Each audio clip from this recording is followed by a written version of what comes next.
Quand Dieu se fait attendre. 1 Samuel 13, verset 12. Je me suis dit, les Philistins vont tomber sur moi. Alors, je me suis fait violence et j'ai offert l'Holocauste. Auditeur de pain divin, cerné par les Philistins revanchards, Saül se trouve en très nette infériorité numérique et mal armé. Il attend Samuel qui doit offrir l'Holocauste destiné à gagner les faveurs du Seigneur. Mais Samuel se fait attendre. Pourquoi? Nous l'ignorons. Mais nous savons seulement qu'il tarde. Et Saül en est désespéré. Devant ce retard, Saül passe à l'action.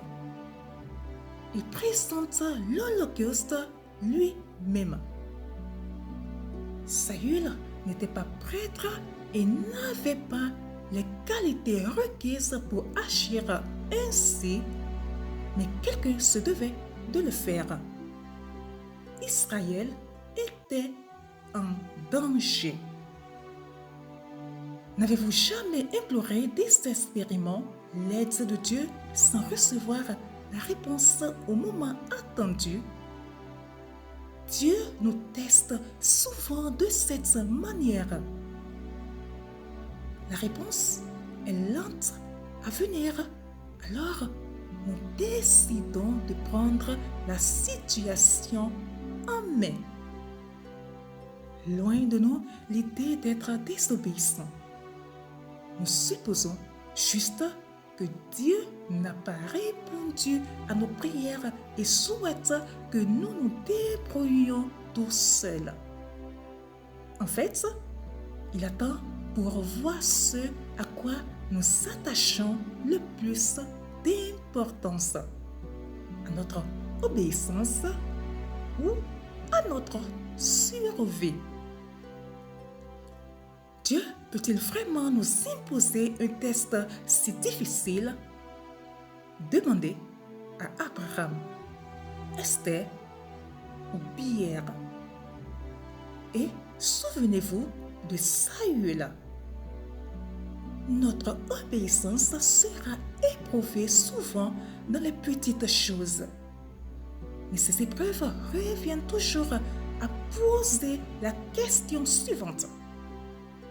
Si la situation est vraiment désespérée et que notre vie semble dépendre de l'étape suivante, que ferons-nous? Prendrons-nous les choses en main ou continuerons-nous à faire confiance à Dieu? La vie est remplie de petits actes d'impatience.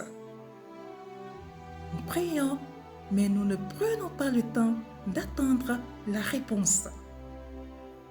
Comme Samuel, Dieu se fait attendre.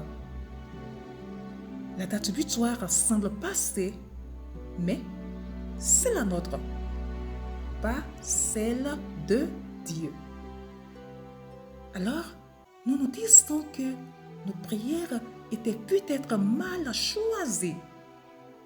Non, c'est notre calendrier qui était mal choisi. La Bible est prolixe et catégorique dans ses exhortations sur ce point. Attendons-nous à Dieu. Bien-aimé, l'impatience de Saül lui a coûté son trône. Comme lui, nous n'aimons pas vivre dans l'attente. Mais le royaume de Dieu consiste justement en cela. Dieu veut voir à quel point nous nous attendons à lui. La réponse viendra et ce ne sera jamais trop tard. La patience est compagne de la sagesse. Bonne méditation à vous.